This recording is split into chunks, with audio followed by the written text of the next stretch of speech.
உத்தரப்பிரதேச தேர்தலில் சமாஜ்வாதி காங்கிரஸ் கூட்டணி படுதோல்வி அடைந்துள்ள நிலையில் முதலமைச்சர் அகிலேஷ் யாதவ் இன்று தனது முதலமைச்சர் பதவியை ராஜினாமா செய்ய உள்ளதாக தகவல்கள் கூறுகின்றன.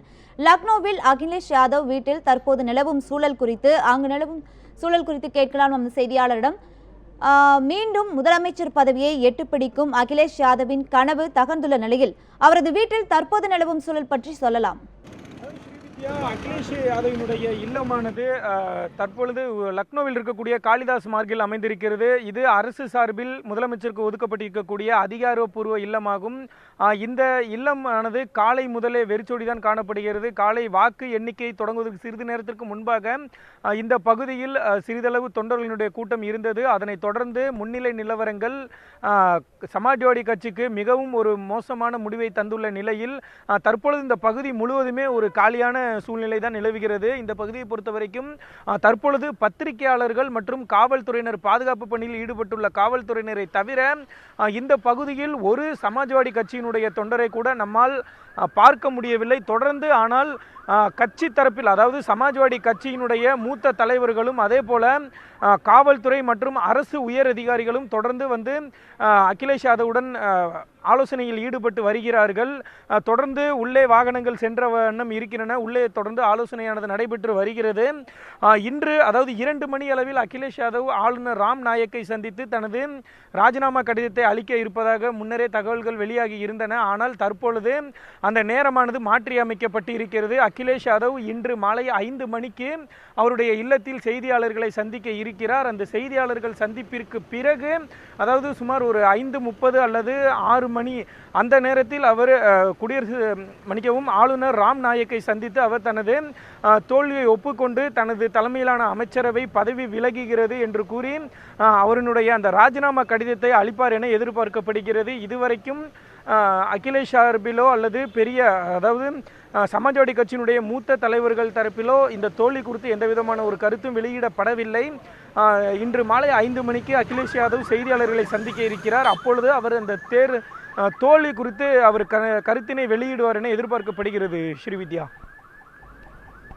மதியழகன், முதலமைச்சர் பதவியை அகிலேஷ் யாதவ் எப்போது ராஜினாமா செய்ய உள்ளார்? இந்த தோல்வியை அடுத்து அகிலேஷ் மற்றும் சிவ்பால் சிங் யாதவ் ஆதரவாளர்களிடையே மீண்டும் கருத்து மோதல் ஏற்பட்டுள்ளதா? பதிவு செய்யலாம் மதியழகன். அதாவது அகிலேஷ் யாதவ் இன்று மதியம் 2 மணிக்கு ஆளுநரை சந்தித்து தனது ராஜினாமா கடிதத்தை அளிக்க இருப்பதாக தகவல்கள் வெளியாகி இருந்தன. ஆனால் தற்பொழுது அந்த நேரமானது மாற்றியமைக்கப்பட்டு இருக்கிறது. 5 மணிக்கு செய்தியாளர்களை சந்திக்கும் அகிலேஷ் யாதவ் அந்த செய்தியாளர் சந்திப்பு முடிந்த பின்னர் ஆளுநரை சந்தித்து தனது பதவி விலகல் கடிதத்தை தோல்வி ஒப்புக்கொண்டு தனது பதவி விலகல் கடிதத்தை அளிக்க இருக்கிறார். 2வது கேள்வியை பொறுத்த வரைக்குமே தேர்தலுக்கு முந்தைய சிவ்பால் யாதவ் மற்றும் அகிலேஷ் யாதவ் இடையே தான் சமாஜ்வாதி கட்சியினுடைய அந்த பிளவானது தொடங்கியது. அதனைத் தொடர்ந்து தான் அவர் கட்சியிலிருந்து 6 ஆண்டுகளுக்கு நீக்கப்பட்டார். பின்னர் ஏற்பட்ட அந்த சமாதானத்தின் காரணமாக அவர் மீண்டும் கட்சியில் சேர்க்கப்பட்டார். இதனைத் தொடர்ந்து தற்பொழுது, அதாவது அகிலேஷ் யாதவை பொறுத்த வரைக்கும் அவர் தேர்தல் போட்டியிடவில்லை. அவர் சட்ட மேலவை உறுப்பினராக இருக்கிறார். ஆனால் சிவ்பால் யாதவை பொறுத்த வரைக்கும் அவர் ஜஸ்வந்த் நகர் தொகுதியில் போட்டியிட்டு அவர் வெற்றி பெற்று இருக்கிறார்.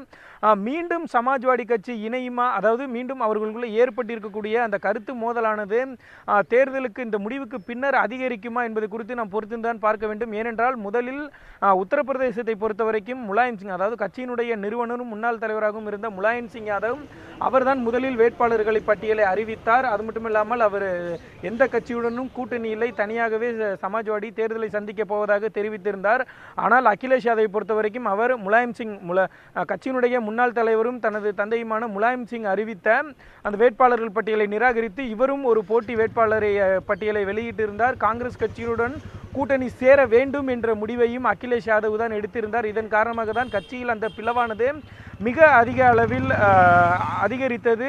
இதனுடைய தாக்கமானது தேர்தல் பிரச்சார கூட்டங்களிலும் எதிரொலித்தது. முலாயம் சிங் யாதவ் சுமார் 2 கூட்டங்களில் மட்டுமே அவர் இந்த முறை தேர்தல் பிரச்சாரத்தில் அவர் ஈடுபட்டார். பெருமளவில் அவர் தன்னை இந்த பிரச்சாரத்தில் அவர் ஈடுபடுத்தி கொள்ளவில்லை. அதே போல கட்சியினுடைய 2ஆம் கட்ட தலைவர்களும் அதே போல அகிலேஷ் யாதவும் தான் தொடர்ந்து பிரச்சாரத்தில் ஈடுபட்டு வந்தார்கள். இதன் மூலம் தற்பொழுது இந்த சமாஜ்வாடி கட்சியினுடைய இந்த ஒரு படுதோல்விக்கு யார் பொறுப்பேற்பது என்ற ஒரு கேள்வி எழுந்திருக்கிறது. ஏனென்றால் முன்னதாகவே காங்கிரஸ் கட்சியுடனான இந்த கூட்டணிக்கு முலாயம் சிங் தரப்பில் தொடர்ந்து மறுப்பு தெரிவிக்கப்பட்டு வந்த நிலையில் அனைத்து முடிவுகளையும், அதாவது வேட்பாளர் தேர்விலிருந்து கூட்டணி தொடங்கி கூட்டணி கட்சிகளுக்கு எத்தனை இடங்கள் ஒதுக்குவது உள்ளிட்ட அனைத்து முக்கிய முடிவுகளையும் அகிலேஷ் யாதவ் தான் முன்னின்று எடுத்து சென்றார். இதனிடையே இப்பொழுது சமாஜ்வாடி கட்சி ஒரு படுதோல்வியை சந்தித்திருக்கிறது.